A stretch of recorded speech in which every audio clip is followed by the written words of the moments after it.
Hey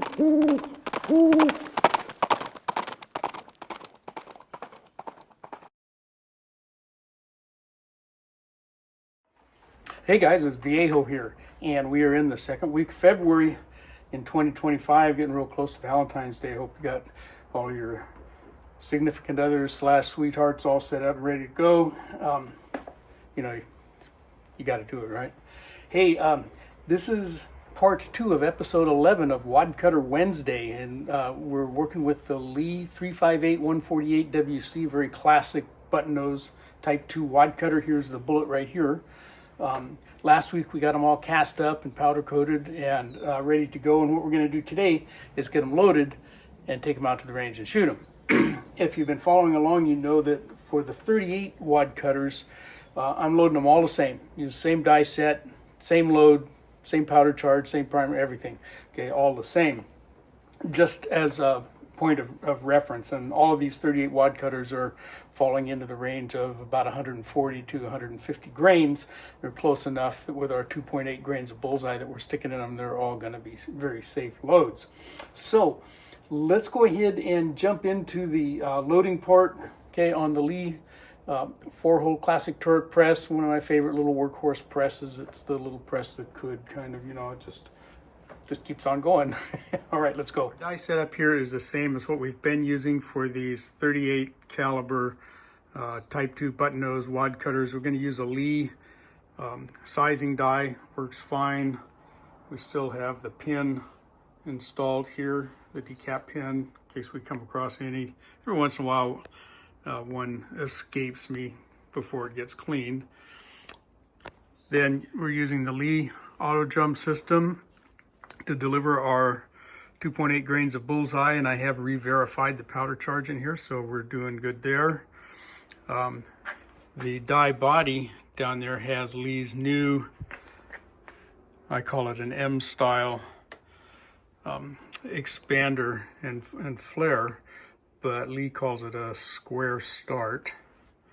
Okay, so that's in place. And then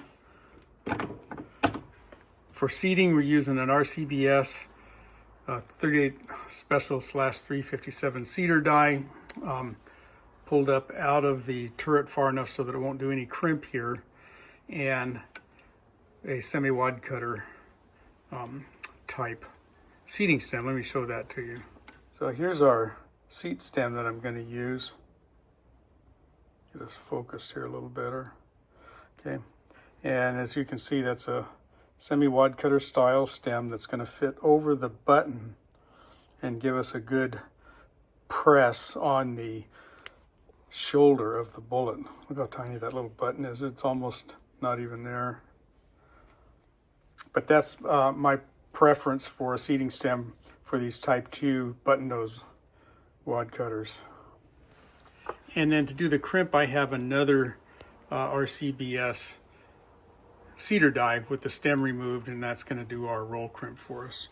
This bullet has got a crimp groove up in there, so we're going to roll our case mouth right up into that crimp groove up there at the top.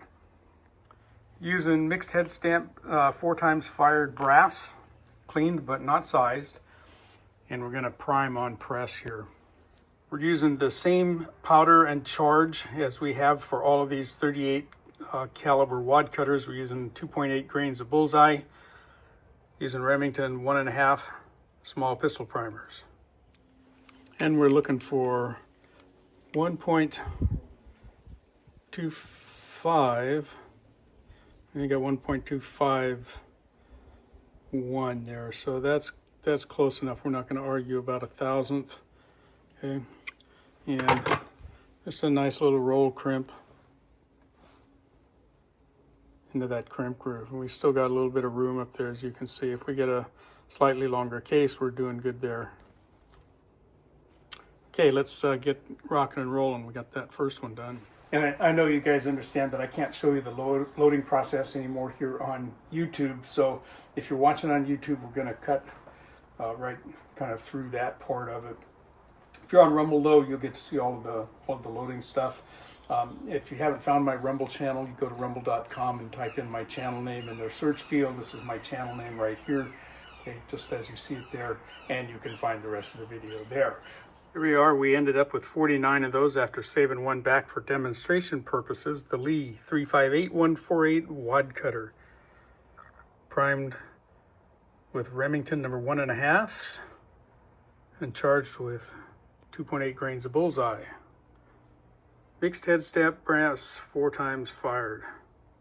Okay, so that's that. I do like that semi-wad cutter stem to do the button noses with. Otherwise, you know, you're pushing on the button itself, and sometimes they'll flatten a little bit, and you'll get some variation. And it's rounded, and it's hard to get a good seat otherwise. But so we took them to the range then and shot them out of one of my GP100s. I have 2 of these. I have the same revolver in stainless steel.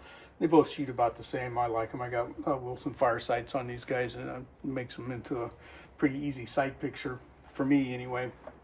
So let's go ahead and get out to the range and take a look at the shooting. I didn't shoot great, but it didn't shoot terrible either, so let's go look.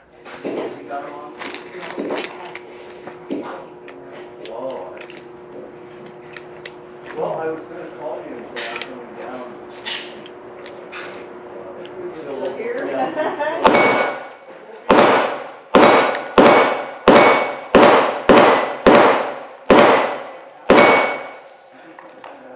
Well, it goes. Oh, wow, it's been a while. It's been a while. Yes, yes. Good to Nice meet to see you. you. Yes. Confused look on my face. I thought I was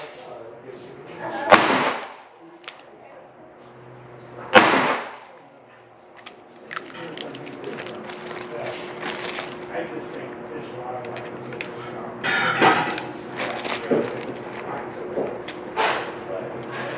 whoever it is has help correct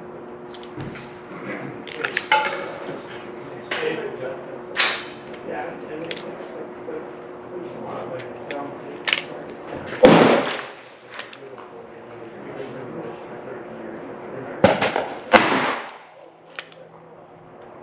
So that's 1,000. I've never.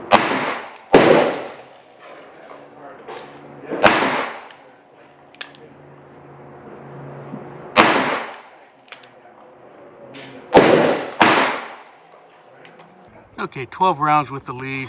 I threw a couple way away. Not horrible, but not really good either.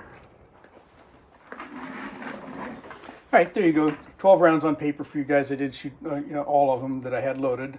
I just don't shoot them all on camera. But anyway, yeah, they're fun to shoot. Wad cutters, you know, nice lightweight load there. That bullseye load, pretty light. So I had fun with it. I hope you enjoyed the video and maybe got a little bit out of it here or there. But from the Viejo bench for now, that's all she wrote.